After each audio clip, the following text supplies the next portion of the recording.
नमस्कार। टमाटर की फसल हम जब भी लगाते हैं, खासकर बरसात के समय पर, तो शुरुआती अवस्था पर कुछ समस्याएं हमें आती हैं, जैसे कि अर्ली ब्लाइट है, लेट ब्लाइट है, बैक्टीरियल ब्लाइट है। उसके साथ में हमें कीटों की समस्या भी आती है, जैसे कि माहो वगैरह हो गया, हरे मच्छर हुआ। कभी कभी शुरुआती अवस्था पर लीफ माइनर भी हमें दिखाई देते हैं। ऐसी स्थिति पर हम क्या करें? हमें कुछ स्प्रे लेने होते हैं। आज इस वीडियो में मैं आपको 2 स्प्रे ऐसे बताऊंगा जो कि शुरुआती अवस्था पर आप 6 दिनों से लेकर 15 दिनों के बीच में यदि करते हैं तो आपकी जो फसल है वो एक तो स्वस्थ रहेगी, दूसरा उसमें कीटों की समस्या नहीं रहेगी, उसमें बैक्टीरियल बाइट, लेट बाइट जैसी कोई समस्या नहीं रहेगी। लीफ माइनर की समस्या भी आप शुरुआती अवस्था पर ही कंट्रोल कर सकते हैं, माहो वगैरह, मच्छर वगैरह सारे कुछ। ठीक है, तो वीडियो के अंत तक जरूर देखें। और वीडियो के अंदर होगी विशेष बात ये होगी भैया कि आपको मैं एक ऐसा टेक्निकल, एक ऐसा फार्मूला बताऊँगा जो कि यदि आप उपयोग करते हैं तो आपकी जो फसल है उस पर आपको ज़्यादा खाद देने की आवश्यकता नहीं पड़ती है।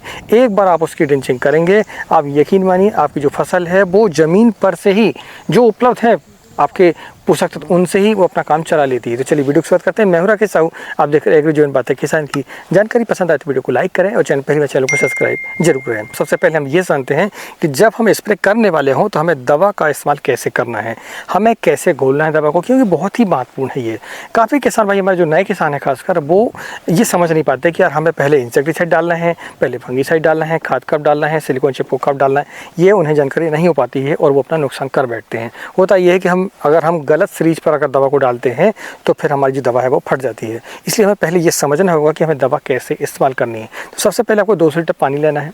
200 लीटर पानी अगर आप इकट्ठा बनाना चाहते हैं तो, यदि फिर आप अलग अलग बनाना चाहते हैं तो उसके लिए आपको पंप के हिसाब से, आपको बैटरी वाले पंप जो होते हैं या फिर अपने पेट्रोल वाले पंप होते हैं, उनके हिसाब से आपको अलग अलग दवा बनानी पड़ती है।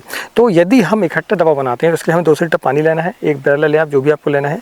और इसके बाद फिर आप 200 लीटर पानी लेने के बाद सबसे पहले आपको उसमें फंगीसाइड को डालना पड़ता है। देखो FIR का मतलब क्या होता है? FR इसमें फंगीसाइड होता है। सबसे पहले आपको फंगीसाइड डालना होगा। इसके बाद फिर आपको क्या करना होगा? इंसेक्टिसाइड, IR इंसेक्टिसाइड आपको कीटनाशक को डालना होगा। और फिर उसमें R यानी कि रेगुलेटर में आप खाद ले सकते हैं या फिर कोई टॉनिक डाल रहे हैं वो आप ले सकते हैं। तो आपको लास्ट में से इसको डालना है। इसके बाद फिर आपको सिलिकॉन चिपको का इस्तेमाल कर लेना है सबसे लास्ट पे। यदि इस चीज़ को आप तोड़ते हैं, उल्टा सीधा करते हैं, तो भैया आपकी दवा जो है वो फट जाती है और उसके रिजल्ट आपको विपरीत दिखाई देते हैं या फिर मिलते नहीं हैं। अब हम जानते हैं स्प्रे के बारे में। तो स्प्रे में हम क्या लेंगे? 6 से लेकर 8 दिनों के बीच में हमें सबसे पहला स्प्रे कर देना है। काफ़ी 4-5 पत्तियां होती हैं जो नई ब्रांचेज जैसे ही निकल जाती हैं या नई पत्तियां आपको फुटाव देने लगे, उस समय पर आपको पहला स्प्रे कर लेना है। जैसे आपने रोपाई की और पहली जो शाखाएं निकली या पत्तियां निकली, उसके बाद आपको पहला स्प्रे कर लेना है। उसमें हम क्या लेंगे? सबसे पहले हम लेंगे एक फंगीसाइड, जैसा पहले आपको मैंने बताया।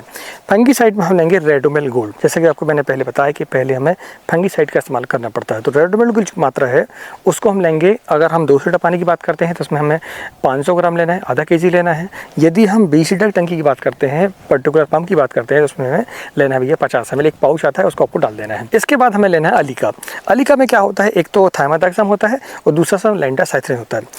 थाइमाथाक्सम का जो उपयोग हम करते हैं वो इसलिए करते हैं, रसूचक कीट हुए और सिस्टोमेटिक वो इंसेक्टिसाइड है। तो रसूचक कीट जैसे कि माहो वगैरह हुआ, मच्छर हुआ या फिर आपका वाइट फ्लाई हुआ, इनके लिए आपको इस्तेमाल कर लेना है।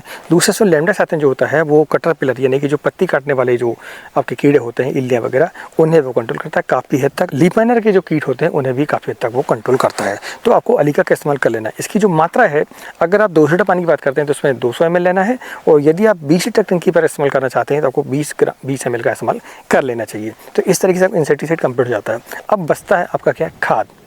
खाद में अगर हम देखें, फर्टिलाइजर में देखें तो आप 19-19 की मात्रा लेंगे। 19-19 की जो मात्रा है 2 ग्राम प्रति लीटर के हिसाब से लेना है। यानी कि 200 लीटर पानी है तो आपको 400 ग्राम से लेकर आप 500 ग्राम तक ले सकते हैं। और यदि आपका बैटरी वाला पंप है तो उस पर 20 लीटर पानी आता है तो आपको उसकी मात्रा है 40 ग्राम से लेकर 50 ग्राम तक आप उसमें ले सकते हैं। इसके बाद बचता है सिर्फ सिलिकॉन यानी कि चिपको की जो मात्रा है वो आप 5 ml लेंगे यदि आप सिलिकॉन वेस्ट का इस्तेमाल कर रहे हैं तो। और 200 लीटर पानी की बात करते हैं तो उसमें 50 ml आपको ले लेना है। तो ये आपका पहला स्प्रे कंप्लीट हो जाता है। एक बात और है, यदि आप चाहते हैं और बढ़िया रिजल्ट तो फिर आपको जो हमने 19-19 बताई है उसके साथ में आपको एक और ऐड करना पड़ेगा। वो दोस्तों आपका बायोवीटा, जिसमें कि सीवीड होता है, लेकिन आपको फिर इसे अलग इस्तेमाल करना पड़ेगा तो और अच्छे रिजल्ट आपको मिलेंगे। यानी कि पहले आप क्या ले लें? आप रेडोमिल गोल्ड ले लें प्लस अलीका ले लें और फिर 2 दिन के बाद फिर आप क्या करें? 19-19 के साथ में बायोवीटा की मात्रा 40 ml प्रति 20 लीटर की या फिर 400 ml प्रति 200 लीटर पानी के लिए आप इस्तेमाल करेंगे तो आपको और ही बढ़िया इसके रेट मिलने वाले हैं। तो आप अपनी चॉइस के हिसाब से ये कर सकते हैं। तो ये हमारा पहला स्प्रे कंप्लीट हो जाता है। ये हमें लेना दोस्तों 6 से लेकर 8 दिनों के बीच में। इसके बाद हम जानते हैं दूसरे स्प्रे के बारे में। दूसरा जो स्प्रे है आपको 12 दिन से लेकर 15 दिनों के बीच में कर देना है। एक उससे पहले मैं आपको बताऊं कि हमने टमाटर की फसल के लिए ये बुक लिखी हुई है, जिस पर क्या है कि हमने संपूर्ण जानकारी दी है। खाद आपको कौन सी कब चलाना है, कौन से कीट आते हैं, कौन से रोग आते हैं, ये सारे चित्र भाई आपको दिखाई देंगे। इस पर आप देखेंगे तो ये इसमें चित्र सहित आपको बताया गया है कि कौन से रोग किस प्रकार से दिखते हैं, इसका ट्रीटमेंट हमें क्या करना है, कौन सी दवा का इस्तेमाल करना है, ये सारी जानकारी हमारी इस बुक पर है। इसकी ई बुक भी उपलब्ध है। ई बुक आपके मोबाइल पर आ जाती है तुरंत में। ऐसे ही हमने टमाटर, शिमला मिर्च, बैगन, फूल गोभी, पत्ता गोभी, मिर्च, इनके लिए भी ई बुक लिखी हुई है। खीरा के लिए, लौकी के लिए, इनके लिए ई बुक लिखी हुई है। अगर आप वो लेना चाहते हैं तो लिंक उसकी डिस्क्रिप्शन पर भी है। इसके ऊपर जो नंबर चल रहा है वहाँ से भी आप संपर्क हमसे कर सकते हैं। अब हम जानते हैं दूसरे स्प्रे के बारे में। दूसरा स्प्रे जो लेंगे हम, उसमें लेंगे एक COC और साथ में हम लेंगे उसमें कासुकामाइसिन। देखिए COC में होता ये है कि एक तो बैक्टीरियासाइड भी है वो, और एक फंगिसाइड भी है, और हम इसमें साथ में बेलिडामाइसिन इंक्लूड करते हैं तो उसमें बैक्टीरियासाइड का वो हो जाता है।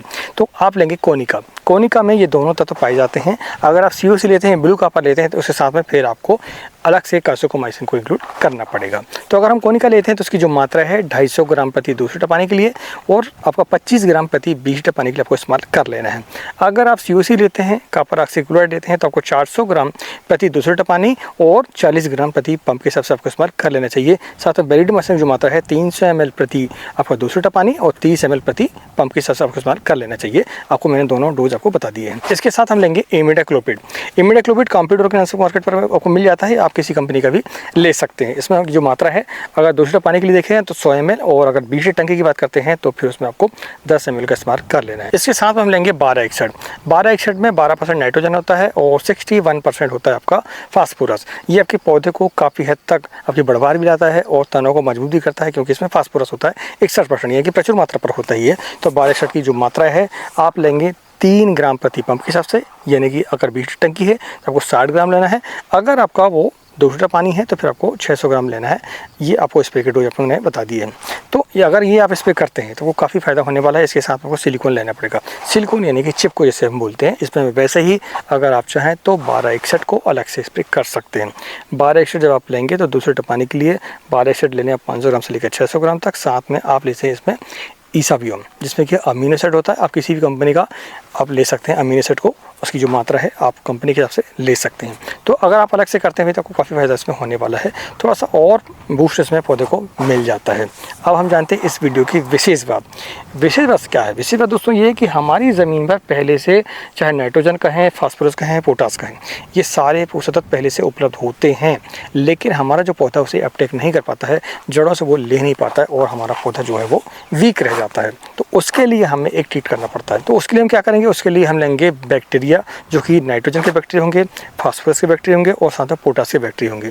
देखिए मैं आपको बताऊं कि जैसे नाइट्रोजन की बात करते हैं, जो यूरिया देते हैं या फिर हम नाइट्रोजन देते हैं, तो नाइट्रोजन को नाइट्रेट में बदलने का काम जो करता है वो एक बैक्टीरिया करता है, नाइट्रोजन सॉल्युबल बैक्टीरिया।